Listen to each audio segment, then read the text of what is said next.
When I was a teenager, my dad bought me a classic 1972 Ford Bronco. It was my true passion, and I don't recall a memory from high school that somehow doesn't involve that truck. Plus, my dad and I would spend hours and hours working on it together, and we went through that especially father/son rough patch. When I was teenager, it was always that Bronco that brought us back together. I made a huge mistake and sold the truck when I turned 19, and my dad died of a heart attack 2 months later, so while not logical, I've always felt a karmic connection between the two events. We had a baby in early February. She is our first and the light of my life. My wife is doing well, but she's back at work and she's realized that she hates all the daycares we've tried and really wants to be a stay-at-home mom, and plus she's still very hormonal from delivery. Lack of sleep and breastfeeding, so she's having a rough time and is angry a lot. I guess I need to say this. 2 weeks ago I was driving through our town's warehouse district and saw a Bronco that was pretty beat up but resembled mine. I stopped just for nostalgia's sake, and the owner came out and let me take a look inside. My dad and I had glued a wheat penny under the dash as sort of security measure, so I just sort of checked, and goddamned if it wasn't my Bronco. I asked him if he'd ever consider selling it. He said actually someone was on I-25 as we spoke from Colorado to buy it for $21,000. I freaked out and asked him if I could buy it right then and there for $23,000. He said if I could come up with the cash, yes. I had been procrastinating setting up a 529, so I had $12,000 in savings that my wife's parents had given us. I maxed out my credit card to Venmo, and my mom bought down a check for $4,000, and I drove away in my old car. It was like a dream come true. Like a literal dream come true. It needs a lot of work I can't afford right now, but it's mine. Like in my driveway, mine. Again. I can't even describe what a joy this is. My wife and her parents are furious with me. They feel I was deceptive, that a real man would have sacrificed anything and everything so my wife could go stay at home with his kids, and that's setting aside that they gave us the money for a college fund. My point is, my daughter is only 6 months old. We have 18 years to set up a college fund of her. But this Bronco means everything to me, and if I wouldn't have acted, it would have been gone forever. Now it can be that same connection between me and my kids. To me, it's the literal meaning of happiness. I talked with my mom, and she is basically going to buy the Bronco from me in order to refill the college fund and pay off the credit card. The $4,000 will be a gift, and she's going to give me whatever I need to restore it. She's always been awesome to me, and she's rather the money be spent now than wait for me and my sister's inheritance. I didn't tell my wife that my mom bailed me out and lied and said I found a buyer for the Bronco. I'll figure out how to cross that bridge when I get there, but my wife was so relieved that I had come to your senses. I don't want to disappoint her. It's going to take all my lying skills to pull this one off over the next few years. I am a 35 years old female, been with my fiance for 3 years.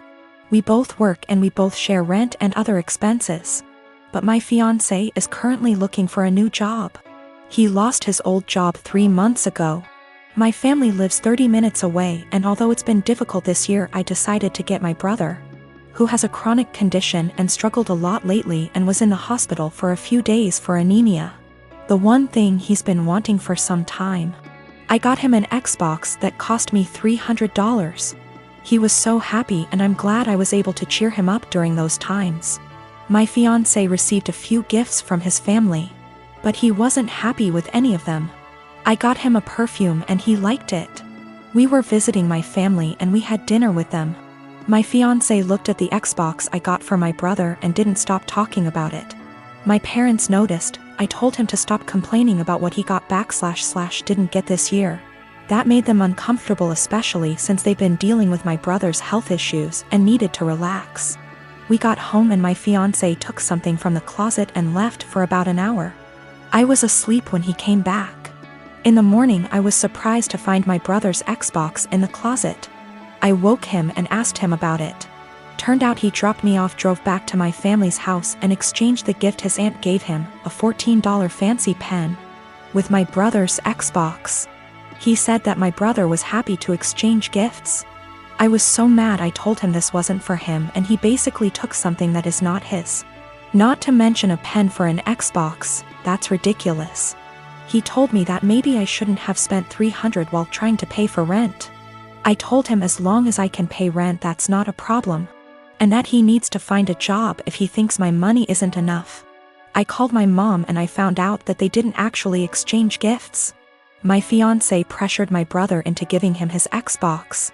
I was livid and so mad I told him to take the Xbox back to my brother, but he said it was between him and my brother, but I insisted. He refused, so I ended up taking it myself.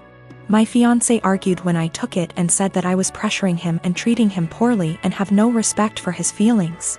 I told him he was wrong to make my brother give him his gift and causing him stress and ruining his joy.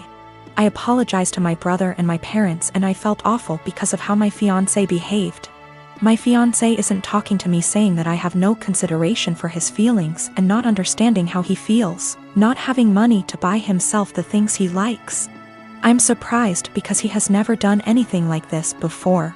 I get that he's struggling with finding a job, but this is not an excuse. My fiance, male 28 years old, and I, female 30 years old, have been together for 3 years. I used to live close to work and used public transportation, but after I moved into his house, which is hours away from work, I bought myself a car since I'm a nurse, and also since there isn't any hospitals close to where we live that I could transfer to. My fiance's car hasn't been working for close to 2 months now. It requires so much money to get it fixed and he refused my financial help when I offered it. Instead, he would ask to use my car every now and then, and I agreed as long as it's when I'm not working, and also, since he only uses it for trips to the supermarket, etc. On New Year's Eve, he told me he wanted to use my car to go hang out with his friends and celebrate, but I declined because I had to cover a night shift and needed my car to travel to work.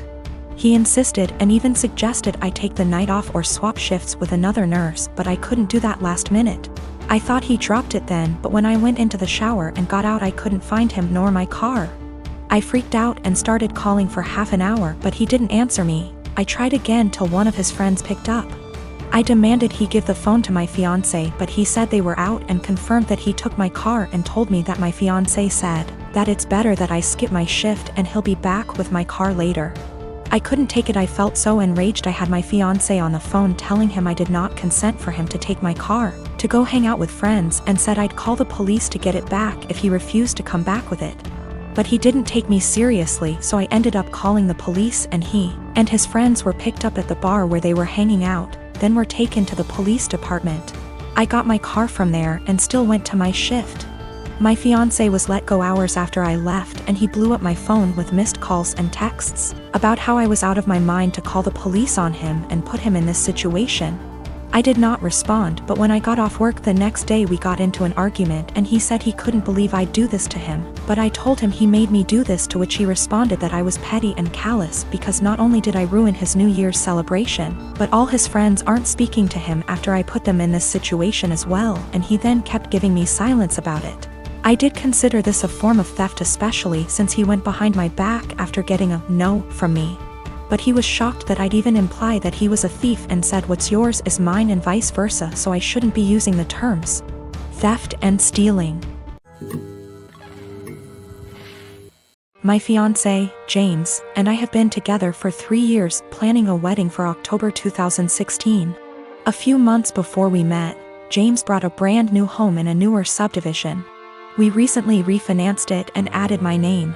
Before me, James dated a woman, Britt, for about 7 months. She's never been to this current house. From what he's told me, they broke up when he decided they weren't as compatible. The breakup was rough, to the point where he and neighbors called the police when she wouldn't leave his front yard and was screaming at 10 p.m. at night. This is all from what he and his sister have told me. I don't have a reason to not believe them. I've only had a few run-ins with Britt. These have been at restaurants or just coincidences out in public. We never spoke up until now. The problem, Britt has bought a house in the same subdivision that we live in. We even share a cul-de-sac. The only reason we found out about this is from a flyer we got welcoming her to the neighborhood. Our subdivision is very community-oriented. James insists he's never told her where he lives and hasn't spoken to her since the night he called the police. We both brushed it off as a coincidence, but lately it's becoming very weird. Here's why. I work for a company that allows me to work from home 3 out of the 5 days. Our home is a ranch and my office window faces the street. I'm not sure what Britt does for a living, but she does not work during the day. From about noon until 3, she spends her time walking up and down our street. When she passes our house, she doesn't take her eyes off of it. It's almost like she can see me in the office. She'll even stop in front of our house and stretch there for about 5 minutes. Every day anyone is at home. It makes me uncomfortable to the point where I have all of our blinds closed during the day. I understand the need for exercise, but she walks for 3 hours just going up and down our street. Another issue is when either James or I are outside with the dog, she'll let her dog outside and it will come sprinting to our yard. This causes her to come and get her dog. Every time she says, "I'm sorry, we're still working on training." James and I are always polite. Normally, I would be okay with this, but James has pointed out that any other time she lets her dog out and we're not outside, she'll immediately correct him before he runs off. She never corrects him when we're outside. We've been getting ding-dong ditched a lot since she's moved in. Something that's never happened in the 4 years that James owned the house. The doorbell will ring around dinner time, between 6 and 8, and by the time anyone gets to the door, no one will be there. It's gotten to the point where our Doberman has picked up the routine and waits by the front door, pacing. The last issue, which I believe might be illegal, is that our mail seems to go missing for a while and then pop back up. What I mean is, Britt will knock on our door and say that she received our mail and is just returning it. This has never happened with the previous owners in her house. We don't have a new mail carrier either. It seems to happen once a week and she'll always bring it on a Friday night. Based on the date on the envelopes, we can tell she's been holding it all week.